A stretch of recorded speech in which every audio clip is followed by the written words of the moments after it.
This is Al from Everett. Hello, Al. Hi, how are you guys? What's up? So Wiggs, you remember a few weeks ago, I know you're going to remember, I asked you a question after the Bears game, the very next morning. I don't wait 3 weeks and figure it out on my own. I asked you a question. You've been in the NFL. You won Super Bowls. Have you ever seen a quarterback pulled in the first quarter of national title? Ever pulled in the first quarter? For not being hurt? You said no, right? No. Never. Okay. What he did to that kid, I told you that night, is irreversible.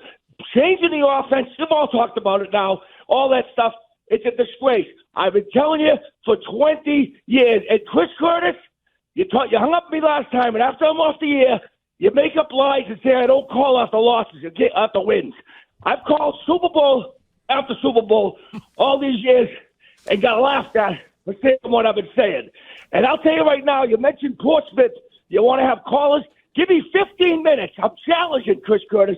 Give me 15 minutes with Chris Curtis up in Portsmouth, and I'll make mincemeat out of you, buddy. Okay, I'll just have a quick question for you, Alan. You know I love you. We disagree. It's okay. Get your breath up. All right. I know. I'm worried. I know. Al, okay, no, Al, you just said something. I'm replying to what you said.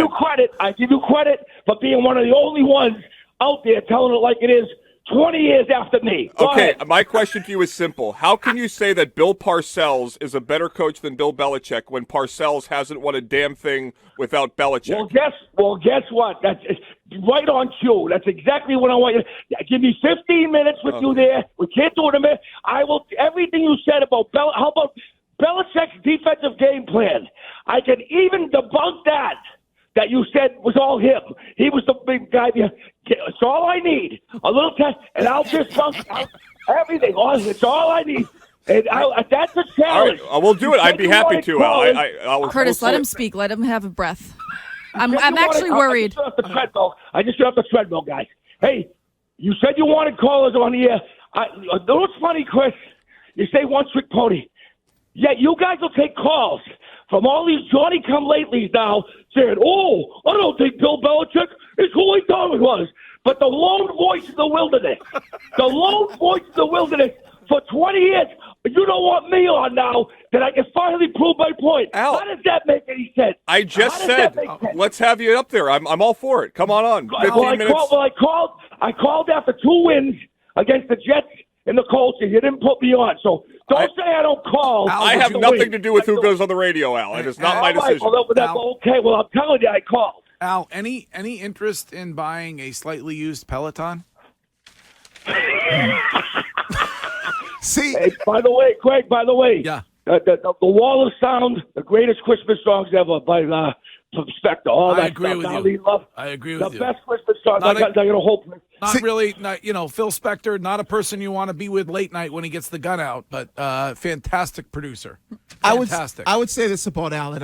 I would say I get caught in such a hard place when you talk about Parcells and Belichick because I played for both of them.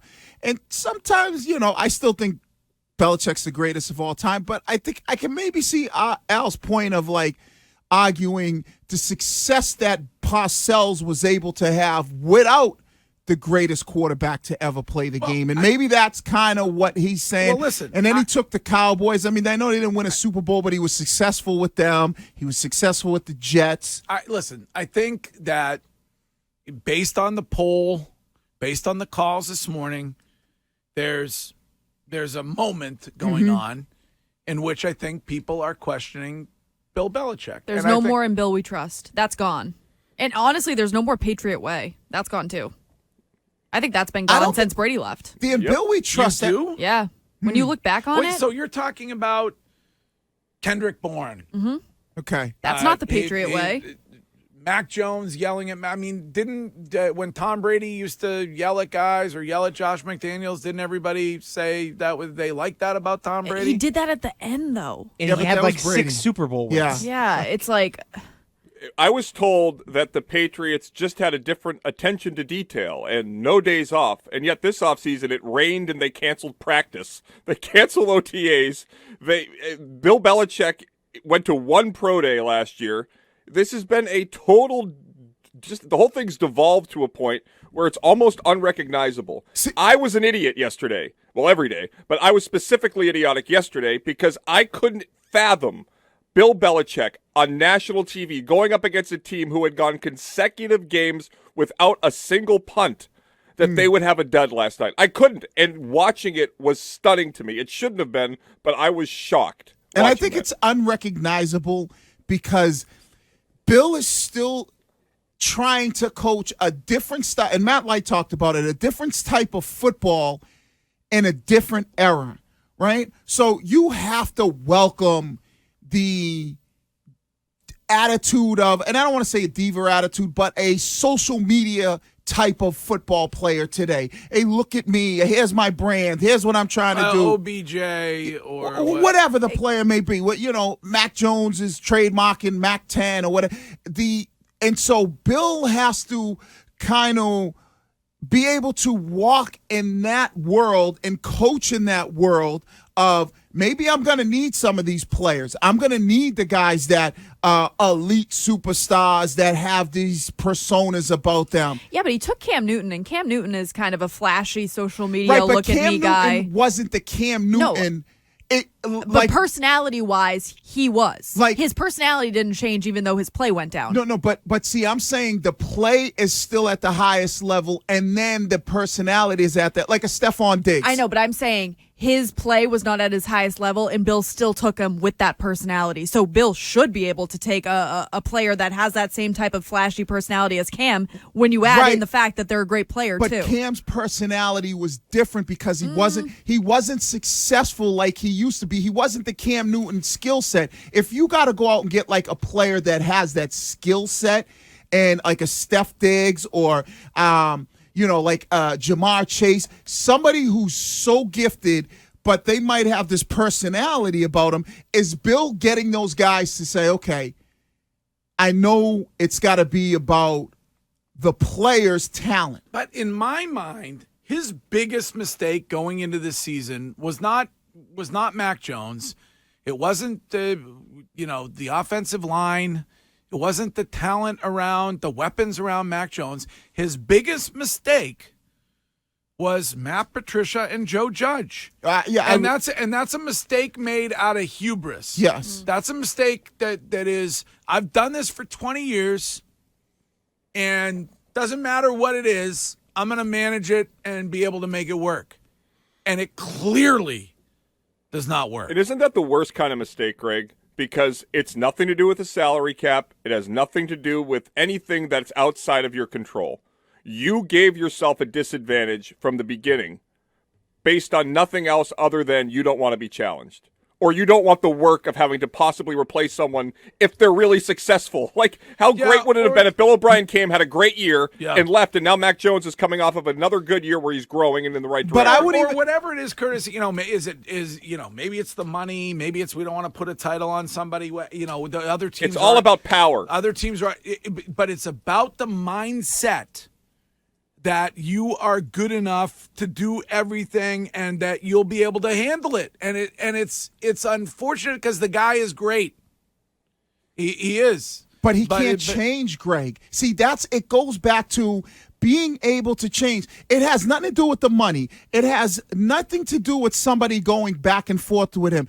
It's like Charlie Weiss had said, Bill going out and getting a talented young offensive coordinator that might be whoever we talked about, whether it's the Zach Taylors or the Mike McDaniels, that is somebody on somebody else's coach. Nick Caley, who you prevented from being the coordinator of the Raiders. Nick Caley is going, okay, I am going to put this guy in a position where I trust him, right? And he's not doing that because he's always been, you got to earn your stripes, you got to climb up the ladder, and you got to be one of my guys. And that's the old school way of his that's worked for him, but he can't evolve into this new school of, you know what, Bill, you might have to get one of those guys. Like, why isn't Nick Caley the guy? Mm-hmm. If you want to stay in house, okay, stay in house with him. Yeah. You think we'd be tripping? No. Here's John from Gardner. John, what's up? Good morning, good folks. I never really considered something about last night hit me about Bill, that it is probably time for him to go. And especially, I don't usually watch the post-game thing, but I happened to last night. I was having trouble getting to sleep. Something about I don't know, just something hit me last night. We can never forget that Bill was the coach that developed Tom Brady, and I think he had more to do with it than some of the offensive guys along the line. But by the same token, as you guys, he's stubborn and he won't change. Last night, they were a dead-ass team as well as a sloppy and inefficient team.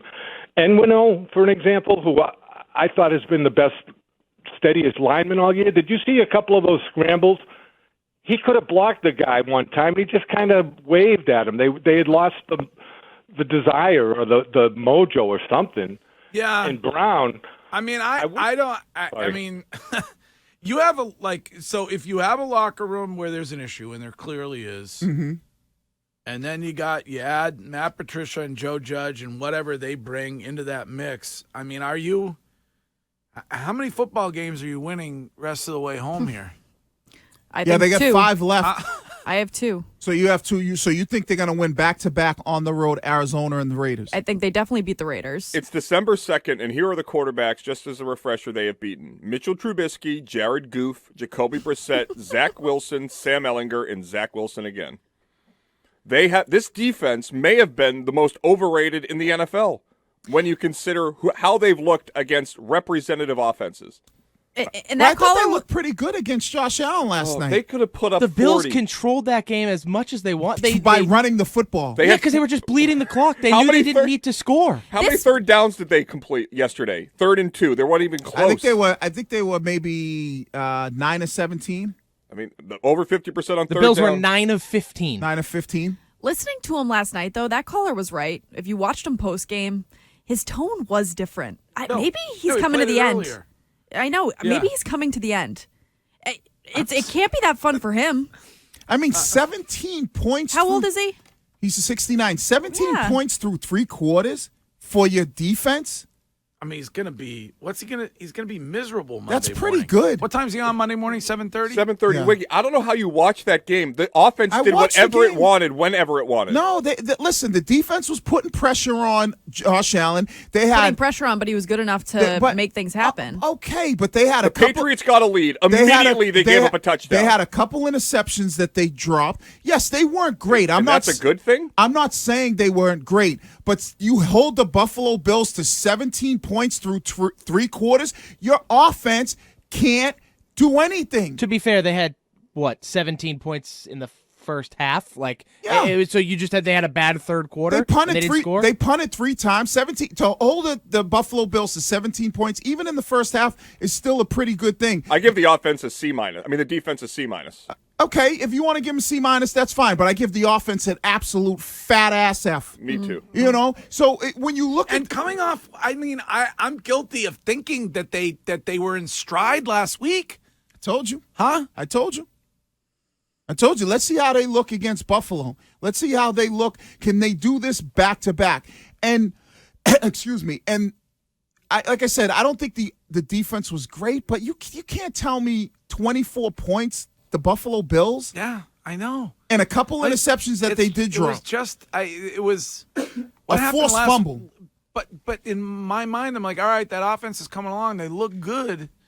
It's like the illusion of Spanx. Right. You know what I mean? Like when the clothes come off and you see the Spanx there. It's like it's a mirage. Yeah. Yes. But they work. Every time. No, they work once. That's and it. Men forget so quickly. No, they don't. Yeah. Not when they take the Spanx off. It's like, Jesus. no, they don't. They don't forget. It's the one time, Right. but that's the deep. Where was Hunter Henry? Where was Hunter Henry?